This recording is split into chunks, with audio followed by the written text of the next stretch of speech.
come from. We have agreed with you that we must begin to live within our means and to begin the journey to slow down on borrowing, because borrowing is becoming a threat to our economy. We have agreed with you that we are going to be regular in making sure that you have information that is necessary for you to make the decisions that you have to as legislators, as people who appropriate government resources for us to run our programs, and as people who provide oversight over what we do as government. The economy is the basis upon which this election was prosecuted. And you now understand where we are in terms of our economic position. We have explained to you our Kenya Kwanza plan. We have explained to you in detail, many of the professionals who are here. We have explained to you matters to do with agriculture and what we need to do with agriculture so that agriculture can lift our economy. And when we say agriculture, we mean from productivity. We have agreed that with appropriate intervention, we can increase our productivity without necessarily increasing the acreage of the land we are using under our agricultural activities.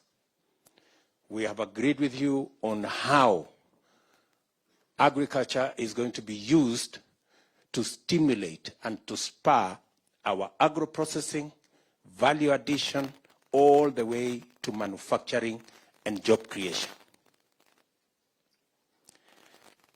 You now appreciate why UHC can become a reality in the shortest time possible, and the necessary interventions we have to do when it comes to reforming the National Health Insurance Fund and making sure that it works for everybody and leaves no Kenyan behind.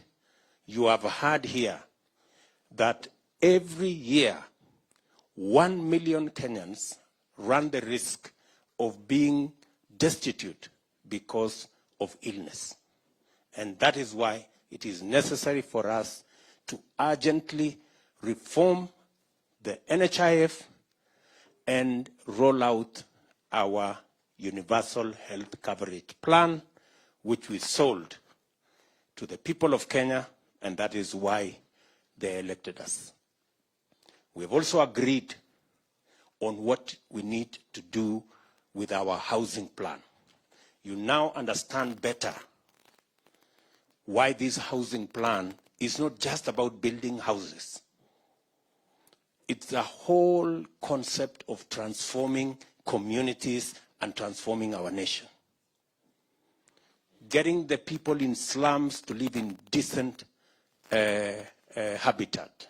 Making sure that we create more home owners than rent payers. We also ensure that through the housing plan, we also make millions of our young people to have jobs. We have desegregated the housing plan so that it also begins to create industry. Every item.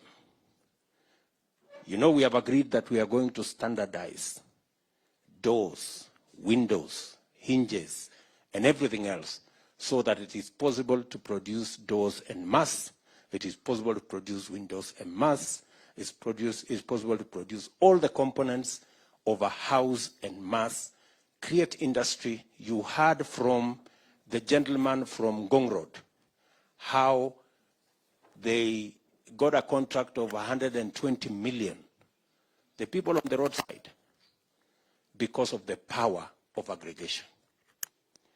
I think we've also agreed with you that we have among the lowest saving as a percentage of GDP in our region.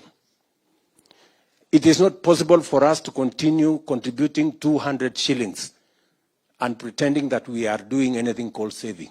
It is not saving. It is a joke. And we have agreed, and we have been taken through the numbers here, what savings can do for our country. In fact, savings is biblical. I mean, it's, honestly. Yeah? The Bible says, a good man leaves an inheritance for his children.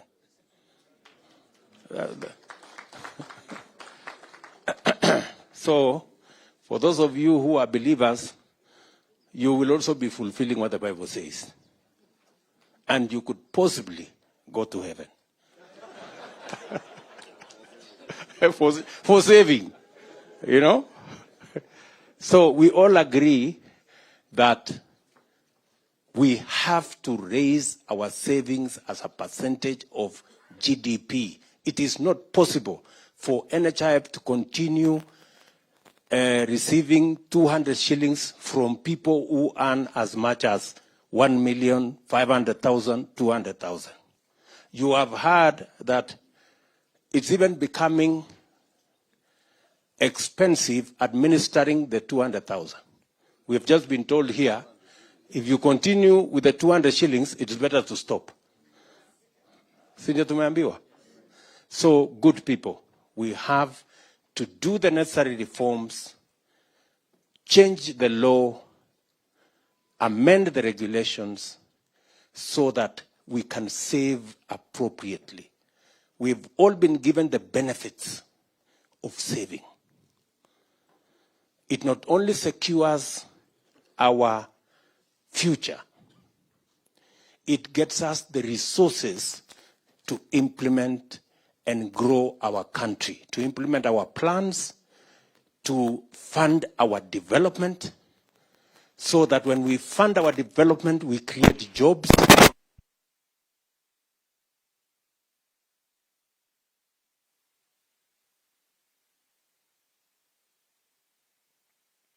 Not grow our wealth on the savings of other people, because they are not going to give us free money. They'll give us money, but they will demand a return on it.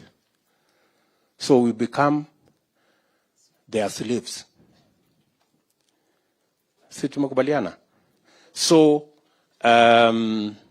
we are going to implement the new NSSF law, hopefully when we get it out of court, either by settlement or by implementing what the court will have directed. But certainly we need to make a movement in that direction. I cannot say everything else that we have said, but I really value the time we have spent since yesterday. And I appreciate that many members may have thought we would come to Naivasha and enjoy ourselves. Unfortunately, it has become like CBC. It has become like CBC. Too much homework. And so, but I am sure we'll get another occasion to enjoy ourselves. This was a very important session. I'm sorry we have pushed everybody to the limit, but we all agree that we have taken a lot of valuable information that will help us prosecute our work in Parliament and everywhere else. So tunakubaliana hivyo. I also want to say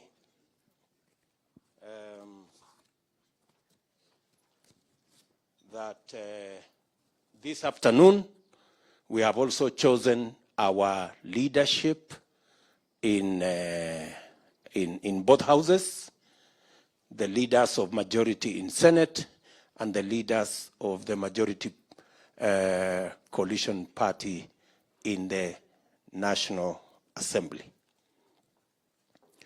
Our friends on the other side will choose the leaders of the minority because they are the minority. They just have to live with the reality that they are the minority. Let us not have an unnecessary contest as to which side is the majority.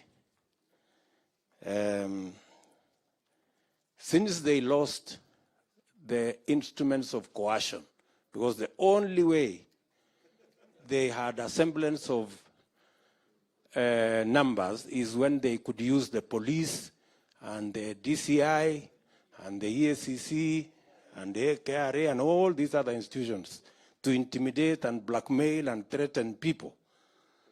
Since the people of Kenya stopped them from having those instruments, they have taken their place because freedom has come to Kenya. And people, everybody can make a choice that their own independent choices without blackmail and threats and intimidation. So our leader of majority in National Assembly is going to be the Honorable Kimani Ichung'wah, the Member of Parliament for Kikuyu. Congratulations, Mheshimiwa. Tumpigie makofi huyu jamaa. The Deputy Leader of Majority in the National Assembly is Owen Baya, the Member of Parliament for Kilifi South. Kilifi North, sorry. Pigeni makofi. The Chief Whip of the National Assembly is going to be the Member of Parliament for South Mugirango, Silvanus Osoro. Congratulations, Mheshimiwa. The Deputy Whip of the National Assembly is going to be Naomi Wako, the Women Member of Parliament for Marsabit County. The Leadership of Senate, Leader of Majority, Aaron Cheruiyot, Senator for Kericho County. Congratulations, Mheshimiwa. Deputy Majority Leader, Tabitha Karanja, the Senator of Nakuru County. Chief Whip, Boni Halwale, Bullfighter, Senator Kakamega County. Congratulations again. And finally, Deputy Chief Whip, Tumbezi Lelegwe, Senator Samburu County. A round of applause for those good people who will lead our teams in both the Senate and National Assembly. The other matters, as we have agreed, will be handled by my very able deputy here on the other matters to do with Parliament in consultation with now these leaders and the party leaders in our coalition so that we can present a team that will make sure that our agenda in both houses in Parliament is prosecuted appropriately in a timely manner so that we can deliver on the commitments we made to the people of Kenya. Members, ladies and gentlemen, I sincerely want to appreciate the party leaders who are in our midst, my good brother Musalia Mudavadi, my good brother Alfred Mutua, my good brother Mule, and all the party leaders who are here. I know, Medhu, you are not yet a party leader. Ngojea kidogo, bado kidogo. Yeah. to thank all the members. My good brother, Roba, the party leader of UDM, is right in the house. And Mwangi Kiunjuri, who is right here. His other name, for those of you who don't know, is called Festus. And who else? David Ochieng, the party leader of MDG, is in the house. Na ule mwingine nani? Who is that guy? Abdi. Is that Abdi? Is that Abdi? Yes, Abdi. The party leader of NAP, from all the way from Ijara. Nani mwingine? Kamket.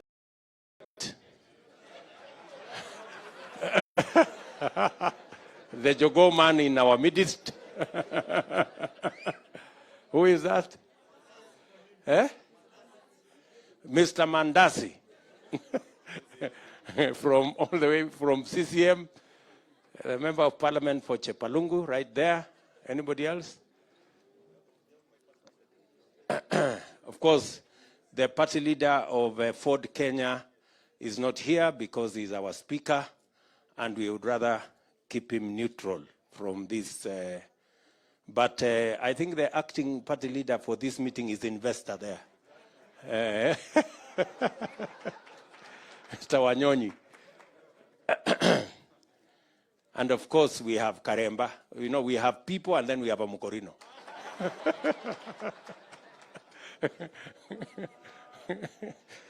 Okay. So, members, congratulations to all of you for making time so that we can engage in this meeting. I wish you the very best in the rest of the balance of the meeting. I think we can conclude this meeting there now so that we are all free to enjoy the balance of the evening, and then we can leave tomorrow morning. So, asanteni sana. Is there anything? Okay, I think that concludes the business of this parliamentary group meeting. Asanteni sana, and may the good Lord bless you. Asanteni. Your Excellency.